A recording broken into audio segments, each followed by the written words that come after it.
Hello అండి, నమస్తే. Welcome back to my channel Deepthi Vinay. నేను మీకు ఈరోజు టొమాటో మీల్ మేకర్ కర్రీ ఎలా చేయాలో చూపిస్తాను. ఇందుకు కావాల్సిన ఇంగ్రీడియంట్స్ వచ్చేసి tomatoes, green chilli, onion.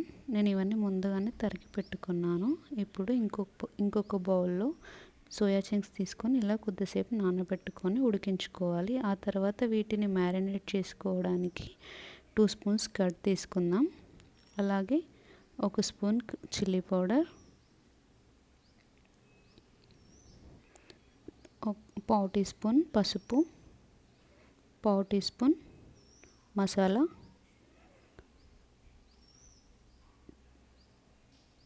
2 table spoons oil తీసుకుందాం. ఇవన్నీ తీసుకుని చక్కగా కలుపుకొని మ్యారినేట్ చేసి దీనిని ఒక 10 నిమిషాల పాటు పక్కన పెట్టుకుంటే ఇది బాగా మ్యారినేట్ అయిపోతుంది. ఈలోపు మనం స్టవ్ మీద ఒక ప్యాన్ పెట్టుకొని తగినంత ఆయిల్ వేసుకొని ముందుగా జీలకర్ర, ఆవాలు వేసుకొని ఫ్రై చేసుకుందాం. ఆ తర్వాత దీంట్లోనే ముందుగా మనం కట్ చేసి పెట్టుకున్న గ్రీన్ చిల్లీ వేసుకొని వేయించుకుందాం. ఆ తర్వాత కొద్దిగా కరివేపాకు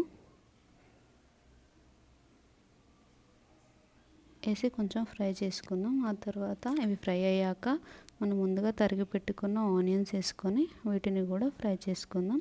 ఈ ఆనియన్స్ వేసి కొంచెం కలుపుకున్నాక చిటికెడు పసుపు వేసుకుందాం. పసుపు వేసి వీటిని బాగా ఫ్రై చేసుకుందాం. ఒక 2 మినిట్స్ వరకు వీటిని ఇలా ఫ్రై చేస్తూ ఉండాలి. ఈ కర్రీని ఎవరైనా ఈజీగా చేసేయచ్చండి, చాలా సింపుల్ ప్రాసెస్. చూసారు కదా, ఇలా ఫ్రై అయ్యాక ముందుగా మనం తరిగి పెట్టుకున్న టొమాటోస్ని వేసేసుకుందాం. వేసుకొని వీటిని చక్కగా కలుపుకొని ఒక 2 మినిట్స్ పాటు మూత పెట్టి ఉడికించుకుందాం. చూడండి, ఒక 2 మినిట్స్ అయ్యాక ఇలా వాటర్ వచ్చేసి ఇలా ఉడికిపోతుంది.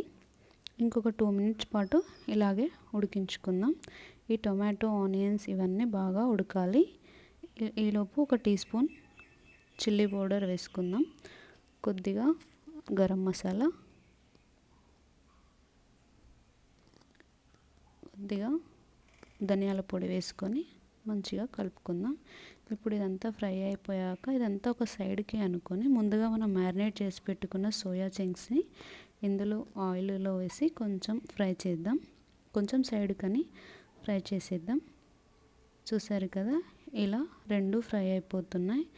ఇప్పుడు క్యాప్ పెట్టుకొని ఒక 2-3 మినిట్స్ మంచిగా ఉడికించుకోవాలి. ఇలా చూసారు కదా, మీరు వీడియోలో చూస్తున్నట్టు ఇలా ఉడుకుతున్నప్పుడు కాసేపు అడుగు అంటకుండా కర్రీని కలుపుతూ ఉండాలి. ఇలా కలిపిన కర్రీ ఇలా దగ్గరికి అయిపోతుంది. చూసారు కదండి, ఇంతే సింపుల్. ఒక 5 మినిట్స్ పాటు ఉడికించుకుంటే సర్వ్ చేసుకోవడానికి చాలా రెడీగా ఉంటుంది. ఎంతో టేస్టీగా ఉండే meal maker tomato curry ready. ఇంతేనండి, చాలా simple. Thank you for watching. Please subscribe my channel Deepthi Vinay.